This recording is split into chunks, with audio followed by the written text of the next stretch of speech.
Assalamualaikum warahmatullahi wabarakatuh. Perkenalkan, kami dari kelompok 5 yang beranggotakan Nurul Hasanah dengan NIM 1801170155 dan Nurul Khotimah dengan NIM 1801170141. Di sini kami akan membahas tentang pengembangan bahan ajar cetak buku.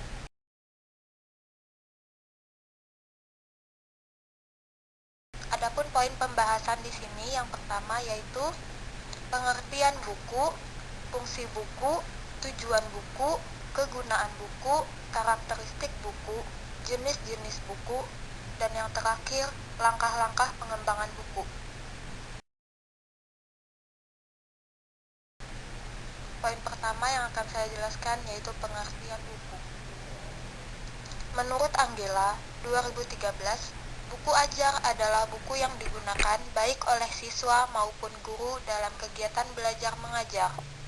Materi dalam buku ajar merupakan realisasi dari materi yang tercantum dalam kurikulum.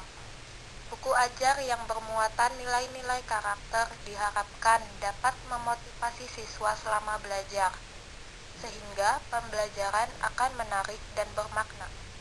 Sedangkan menurut Situ Monang 2014, buku ajar memiliki posisi strategis dalam meningkatkan kualitas sumber daya manusia atau SDM, karena buku ajar menjadi bermutu, inovatif, dan diintegrasikan dengan pendidikan karakter sangat diperlukan oleh siswa karena berfungsi ganda sebagai media pembelajaran dan sekaligus memperbaiki karakter baik siswa. Dari pandangan di atas dapat kita simpulkan bahwa buku ajar sangat diperlukan dalam proses pembelajaran karena dapat membantu guru maupun siswa. Oleh karena itu, guru harus mampu mengembangkan buku ajar yang sesuai dengan tuntutan kurikulum.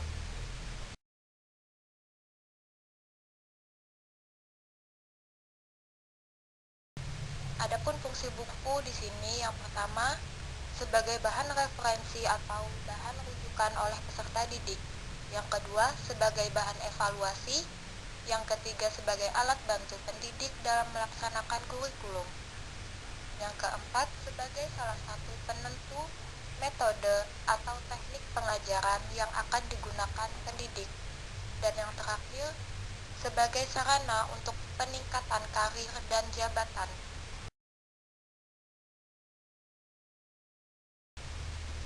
Adapun tujuan buku, yang pertama, memudahkan pendidik dalam menyampaikan materi pembelajaran.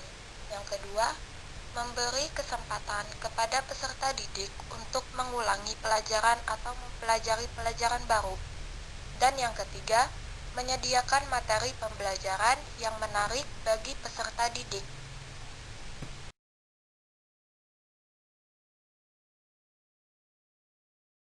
Adapun kegunaan buku. Di sini menurut Petty tahun 1981 merumuskan beberapa peranan dan kegunaan buku ajar sebagai berikut. Yang pertama, mencerminkan suatu sudut pandang yang tangguh dan modern mengenai pengajaran serta mendemonstrasikan aplikasi dalam bahan pengajaran yang disajikan. Kedua, menyajikan suatu sumber pokok masalah atau subjek matter yang kaya, mudah dibaca, dan bervariasi. Yang ketiga, menyediakan suatu sumber yang tersusun rapi dan berharap mengenai keterampilan-keterampilan ekspresional. Yang keempat, menyajikan metode-metode dan sarana-sarana pengajaran untuk memotivasi siswa. Yang kelima, menyajikan fiksasi awal yang perlu sekaligus juga sebagai penunjang bagi latihan dan tugas praktis. Dan yang terakhir, menyajikan bahan atau sarana evaluasi dan remedial yang serasi dan tepat guna.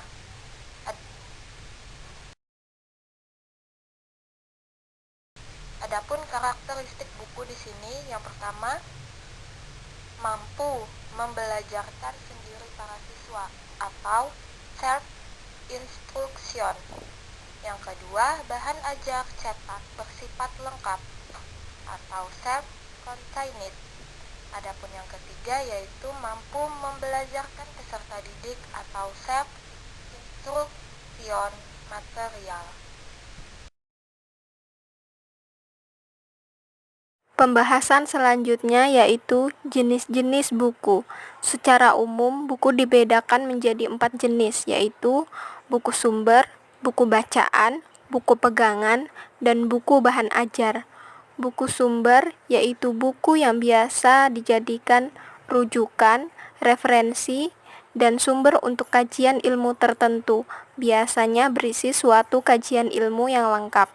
Buku bacaan adalah buku yang hanya berfungsi untuk bahan bacaan saja, misalnya cerita, legenda, novel, dan lain sebagainya.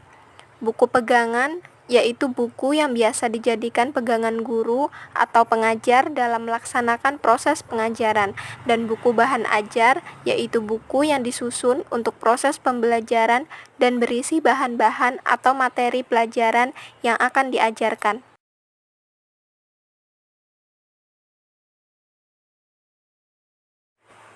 Langkah-langkah menyusun buku teks pelajaran yang baik, yaitu yang pertama, kita harus sesuai dengan pedoman atau kaidah dalam menyusun buku teks pelajaran.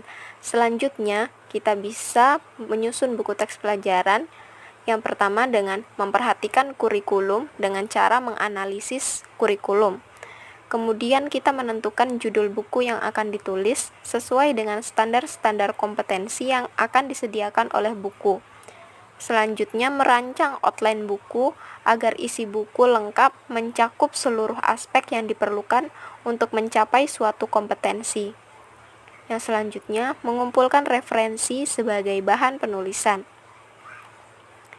Selanjutnya, menulis buku dilakukan dengan memperhatikan penyajian kalimat yang disesuaikan dengan usia dan pengalaman pembacanya. Setelah itu, kita mengevaluasi atau mengedit hasil tulisan dengan cara membaca ulang. Setelah dievaluasi, kita perbaiki tulisan agar menjadi menonjol. Dalam menyusun buku teks pelajaran, kita bisa memberikan ilustrasi gambar, tabel, diagram, atau sejenisnya yang mendukung proporsional buku teks pelajaran.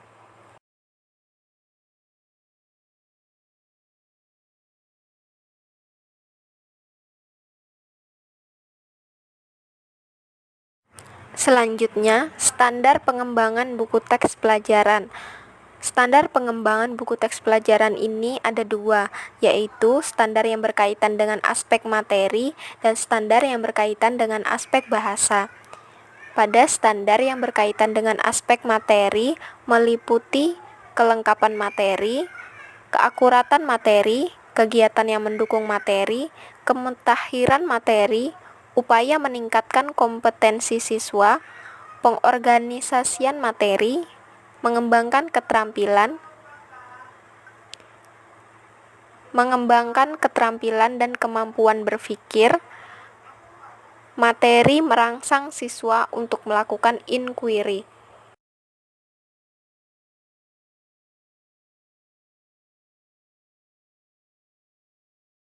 Standar pengembangan buku teks pelajaran yang kedua yaitu yang berkaitan dengan aspek bahasa atau keterbacaan, di antaranya bahasa Indonesia yang baik dan benar, peristilahan, kejelasan bahasa, kesesuaian bahasa, dan kemudahan untuk dibaca.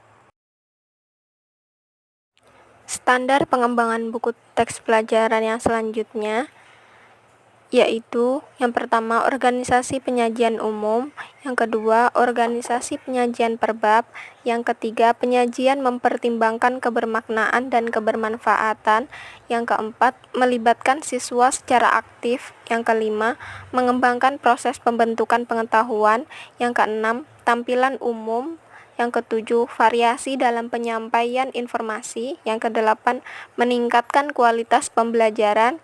Yang ke-9, anatomi buku pembelajaran. Yang ke-10, memperhatikan kode etik dan hak cipta.